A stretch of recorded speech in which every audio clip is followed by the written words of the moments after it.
future is one where we are going to all just get much more comfortable change. Our organizations are going to build and hire staff that is comfortable with change, and display is going to be treated as a holistic strategy going forward. The last 5 years we've seen a real segregation approach to selling direct and then this creation of the indirect channel.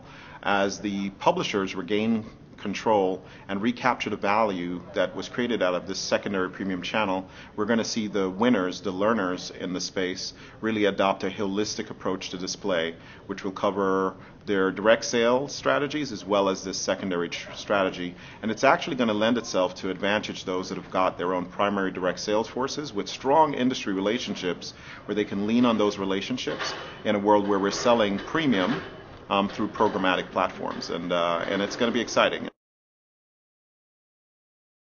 You know, it's part of the strategy, believe it or not. I mean, in addition to the investment in technology, in addition to the importance of the relationship we form in the industry, both on the demand side and on the publisher side, we've taken a very strategic approach to talent development. It has gone as far as us realizing that from the talent pool that we can choose from within the ecosystem, since that can become limited, we have to find a way to seed it. So PubMatic launched an initiative that we're doing with City College here in New York City with Professor Lynn Applebaum and her team in the PR and advertising group to make sure that we're helping bring into the university's undergraduate program some of the current trends of what's happening in programmatic buying, making sure that those classes and their curriculum is shaped in such a way that the talent pool coming right out of school is actually more suited for some of the entry-level jobs. Across our business, in addition to that, we've invested tremendously into internal training. So when we bring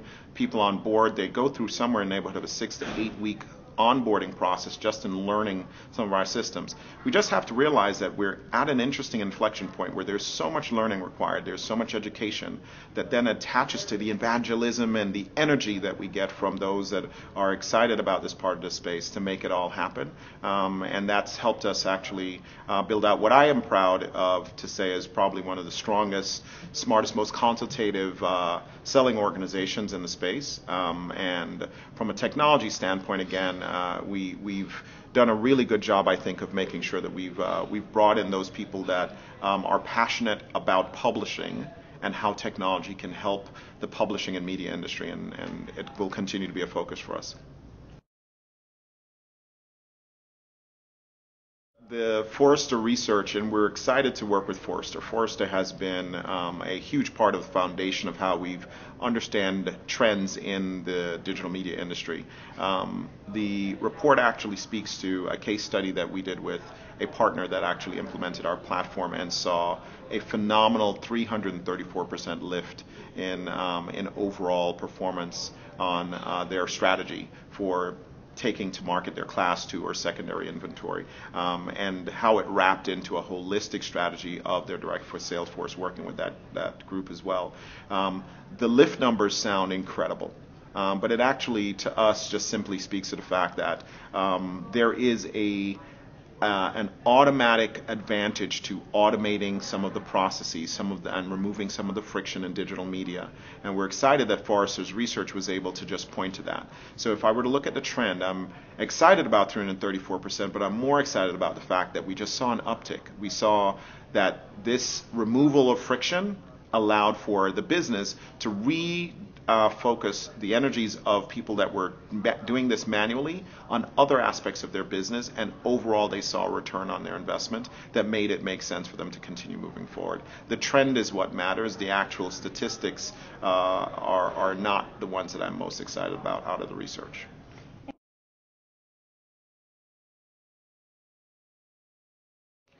Right now, the pattern is that, and this has happened in digital for a while, is that the United States seems to be about a year, sometimes 18 months to 2 years ahead of other markets. There's IDC report out just on the growth of RTB across the globe, and we're seeing high double digits and low triple digits growth numbers in almost every major market globally. RTB is simply a tactic within programmatic. It is simply confirmation that as dollars move to digital, the desire for higher accountability around my media investments, higher certainty that I'm engaging both with the consumers and engaging on behalf of the advertisers' interest in my audience is now a secular trend everywhere around the globe. The United States is leading in many ways simply because of the venture capital investment into a lot of the companies providing some of the ad technology. But what we're seeing really happen very quickly here is Asia's moving very quickly ahead in mobile, maybe in some regards, and Europe actually is not that far behind any longer in terms of its adoption of RTB and programmatic channels. So it's a great time to be in media. It's a great time to be in the industry as long as you love change and you're excited about about being surprised by tomorrow.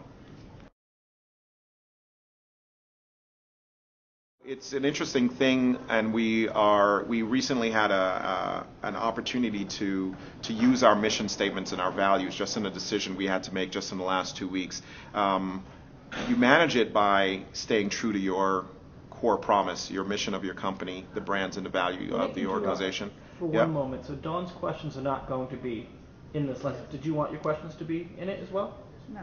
Okay. I don't think so. So just incorporate her question in your answer. So we manage change, so and so.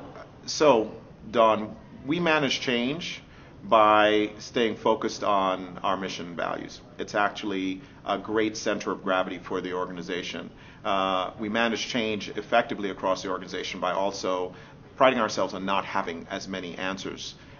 We enter the conversations with our partners and prospective partners with a bunch of experience that has informed the right questions.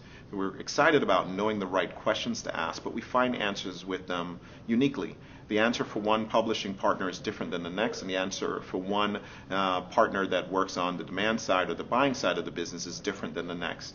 So we try not to take a cookie cutter approach to responding to every solution. We try not to take a product that has been made and sitting on the shelf. And we've kept the company really, while built in sort of a scalable and repeatable way, it's built very nimble so that we can actually address those needs for our publishing partners in a bespoke way and for our demand partners in really customized ways as well. And that's one of the things that we think is our advantage and we think is unique in our approach, and it's benefited us well to this point.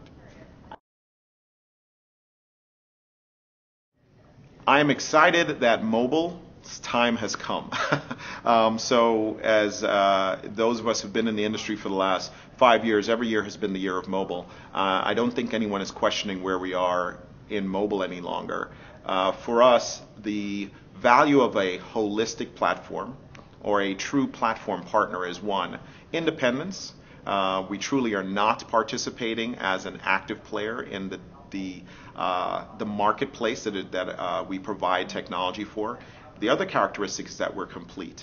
And completeness simply means now that we have to manage every ad across every platform, supporting all sales channels, and it should all be done on one platform.